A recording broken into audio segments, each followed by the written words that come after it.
Hello everyone, and welcome to the last part of the JG Trilogy. I am your host, Shadowile, and this might be our longest episode yet. So, when we last left off, we had Trevor, Jackson, and Elle searching out for that special someone, and they just witnessed the powers, well, part of the powers of the newest ethereal monster. We're going to call that monster E2. Why? Because we don't have a name for it yet, and there's no like model I could base it off of. So, E2 is what it's going to be. I guess that makes Magu E1. You get the gist, alright? So, they blah, already off to stuttering. Alright, so they just witnessed the death and they're taken them back by it. So after witnessing that entire devastation of that cardiac arrest and the insanity, they decide to, well, not they, Trevor decides to grab onto Al and Jackson and just book it towards like deeper into the wild, and they're going as fast as they can because they're not trying to risk being captured or attacked by E2. So they're not really encountering anyone because there's less than 20 people left. There's roughly 16. So as they're running, they encounter they enter this forest pretty much, like, and they're noticing the environment's changing, but they're not really doing much about it. And as they keep running, they enter a part where there's just a giant crater about 2 miles in circumference. That's pretty big for you guys that don't know. 2 miles in circumference, and it's just 2 miles in circumference of a crater that cleared out that entire forest. They enter this crater, and they're sliding down because they see a human. So as they're sliding down, they're going past all these dead trees and all this that poison from the last encounter of that killed that other survivor, and Trevor just starts panicking and yelling out the name Kennedy, or yeah, Kennedy. I don't know how I had this pronounced, but we're gonna go with Kennedy. And they get closer to the body, and he's doing one of those heart heart emotional ones where he's tripping and but he's still running. So he's just trying to pick himself up. He's crawling at the ground, and they arrive to her body, but she's not dead. She's slowly breathing, but she's not dead. And then it appears. E2 shoots up out of part of E2 shoots up out of the ground. So you're gonna notice a lot of these ethereals attack using they use surprise ground attacks to attack their prey. So, vines would be thorns or vines would be a better way to describe this. Shoot up from the ground, and they out of the spikes, or well, I guess they are called thorns. Out of the thorns on the side, start shooting out that ooze that pretty much killed that last survivor. And Trevor just the ooze is aimed at Kennedy, and Trevor just stands up, does that arms spread out pose, and all the ooze just hits him, and he screams out in agony. But he screams out, "You bastards! I won't let you kill her." And he's taking he's starting the, what's it called? Not quiver. I guess shake, or no, he's starting to stagger. Trevor starts staggering, but he's still taking all of it, and he's just they're the other Lillian and Jackson are not Lillian, god damn it. Elle and Jackson are noticing that Trevor's body's starting to change. He's not really going insane, and he doesn't seem to be dying, but it's just changing. Like he has a glow to him. And after about a minute more of this, what's it called? After a minute more of the ooze hitting Trevor's body, the tentacles swoop back down to the ground, and Trevor collapses onto the ground. He collapses onto one knee. He's not dead, but he's talking out loud, and he's pretty much saying, "I won't let you guys take her away from me." And it's pretty much you pretty much assume now that Trevor and Kennedy are related in some way. They might be siblings. We're not gonna make any assumptions just yet. But he decided not to touch her because he's still covered in the ooze. The ooze, man, I sound like the Teenage Mutant Ninja Turtles. But he's still covered in the ooze, and Al and Jackson are right next to him, trying to like help stabilize Kennedy. So they do like some light taps on the face, and she's not really responding, but they're not giving up hope. So Trevor's watching this, and he's taking this all in, and he decides, let me try to do it. So his glow has changed, and it's now similar to what happened to JG. He has the glow has adapted into his arm, and he has a pattern on his arm.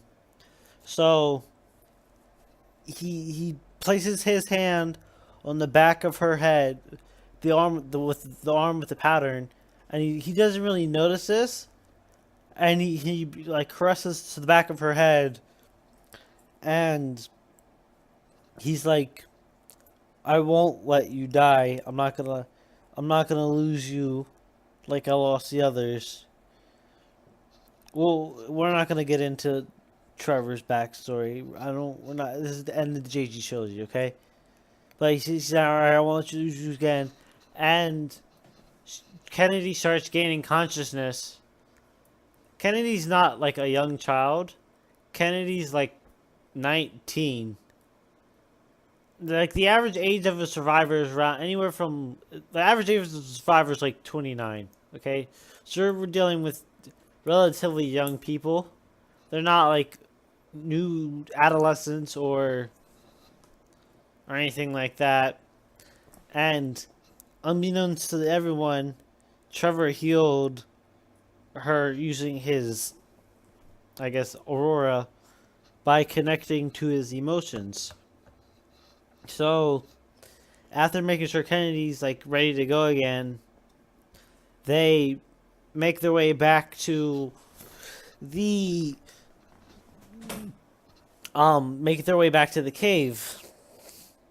And while they're there, E2 decides to attack them again, and Trevor turns and faces the tentacles, sticks out his arms, and tells well, he doesn't actually tell them that. He doesn't say it, but he just thinks it, and he tells alright. He thinks to them, go away. And they do. The tentacles just go back into the ground. And everyone's really confused on what just happened. Trevor himself he so unconsciously did it. He's not sure at all what happened. Like for him, it's like, whoa, what's all this? But he doesn't think about it, and they just decide to keep on running back. So, as they do this, they make it back to the cave. They introduce Kennedy to JG and some of the other the other survivors, and JG notices Trevor's pattern, and he presses his hand up against Trevor's hand, and their patterns glow, and then they lock fingers, and their fingers are being like their hands are being pushed back together, because they're not forcing it, but because of they have two different types of patterns, it creates a spear, and in that spear is pretty much a mini dark hole that doesn't suck up life. It sucks up inanimate objects. So parts of the cave just like into they just it's like a gravitational pull. You look how dark hole works. So they're being sucked up into that little spear, and it forms, I guess, a tool. Like I don't want to say a ball, because it's not really. It's more of like a cage, and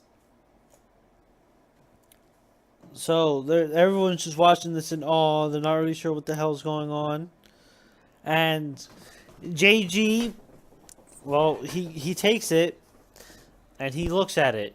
He has not a single clue on what it does. Like no one has a single clue what it does, and they try to replicate it by like crossing hands again, and it doesn't work this time. So they're looking at this. Let's just call it. So you know those like what were they called? So imagine, so it's like a cylinder tube, and I forget there was a toy like this back like a while back ago that you spin, and then you like hit the other person's tube, and out popped out like little monsters that would fight. It was on Nicktoons or something like that at one point. I don't remember what it was called. I know I had some of these. I think I don't remember what they were called though. But it's a tube similar to that, but there's no opening. But it's like but you can see through part of it. And so JG takes his tube and goes to that hole, well, that special carving in the wall. And he sticks the tube up to it, and it's almost as if it's a key. And there's just another hidden. It's not another hidden passage. Well, I guess it is technically a hidden passage, but it's like it's a hidden laboratory, pretty much. And they're all watching this as it happens, and a red energy, pretty much. Well, like I'm gonna return to a previous thing. The volcano monster that I talked about previously has been residing there. It's currently dormant, but it's been residing in that laboratory the entire time in a test tube. There are a total of 5 test tubes. Well, no. Yeah, there's a total of 5 test tubes, and 2 of them are shattered. Those two test tubes contain Magoo and E2. So in the other 3 test tubes, you have that volcano monster, or E3.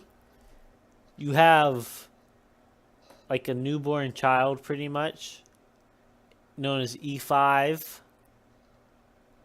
The newborn child is also dormant. All the monsters in the test, all the ethereals in the test tubes are all dormant.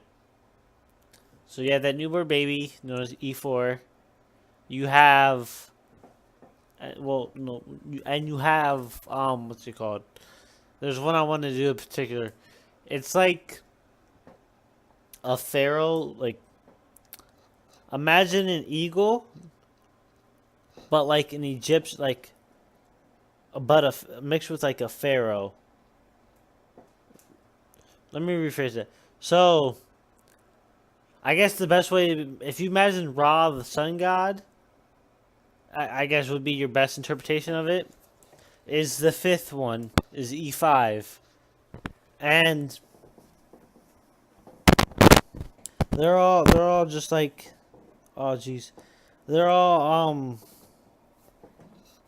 they don't know what to do. They're too afraid to touch the tubes, so they sort of just like look at them from a distance, and that seems to work for them, I guess. I don't know. We all have our kinks. That's their kink. I shouldn't have said that. Rewind. So they're all watching the tubes, unsure of what to do, and they decide to study, like, because it's not really, there's no controls or anything like that. It's just test tubes and empty drawers, because there was a research going on there, but that has died now. And they don't do anything that day, but they just watch. So time passes, and it's been about another week, and Noah has a curiosity. Well, JG has been put in charge of monitoring the tubes. No one knows how to actually control their abilities, but JG's been in charge of monitoring the tubes. And while JG's asleep one day, Noah decides to touch E3's tube because he feels like it's calling out to him.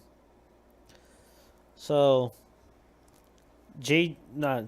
Noah places his hand on the tube, and the eyes of E3 open up, and E3 places his hand against Noah's hand, and not only does the test tube melt, but Noah's hand has its own scar now, and his scar is red, pretty much. Part of it is because his hand was partially melted away, and it's not the same kind of pattern. It's not a pattern like it's not a pattern like JG and Trevor's. It's an actual scar, and it doesn't give him any abilities like that. But Noah doesn't react to this. Noah leaves his hand in there, even though it's being melted away. And usually, E3 uses his other hand to wave Noah closer.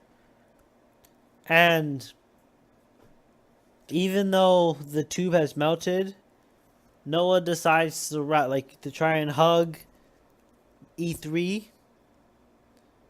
So E3 takes this opportunity to hug him back, and he melts Noah's to ashes, pretty much. And Noah screams out in agony. And as JG wakes up, and everyone comes rushing in, they all gain a sense of what's going on. E3 has melted the tubes for both E4 and E5. And E5, well, they all look at the humans. Oh, it sounds weird. They all look at the humans, but E5 smashes a giant hole into the cave and bails out. So as the cave has a giant hole in it, you may be thinking, oh yeah, it's just a giant hole. No, the cave starts to collapse, okay? And it immediately squashes Jackson, and Kennedy, and they're dead.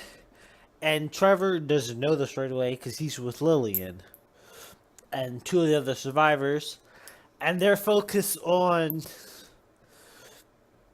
Well, they're focused on trying to escape, but since they're in that hidden lab still, there's not much they can do. Because so currently in the hidden lab is JG, Trevor, Lillian, and those two other survivors, because L is out in that main area still, and they still that test tube that, well, the two that interacted with the wall. They still have access to it. So rocks are falling down, attempting to kill people, and one of them lands on Lillian, who then dies. And one of them and then those two extra survivors die. So they're deciding, all right, we can't go in vain. So one of the one of the rocks lands on the test tube. Well, I don't like calling it a test tube. It's the cylinder that they created. It lands on it and it shatters it, and it's all the energy returns back to their body. So they decided, all right, since we're most likely not going to survive, let's try to make another one. So they lock hands again, and they're locking hands, and it's not happening. Nothing's happening, and rocks are still falling in. They're getting closer and closer and closer, and it's really close to landing on them. They're really seriously about to die, but they're able to create one cylinder, and it sucks in all these rocks, thus calling. And as a consequence of it, though, because they created the tube and the spear, it sucks in things to it. It causes a giant rock to land directly on top of them, killing both Trevor and JG. And with that, guys, wraps up the JG trilogy. Our only known survivor now is L. So next time, we'll get back to our actual schedule where I'll go over like models that people have made, and we'll go over lore. So the JG trilogy is wrapped up. They have a tube now. You now know there are at least 5 ethereals. That's E1. Well, fan lore wise, there are 5 ethereals. I don't know how many there are actually. Maybe Poe might take this into consideration. Someone tell Poe to take this into consideration, please. Okay, thanks. I appreciate it. Yeah.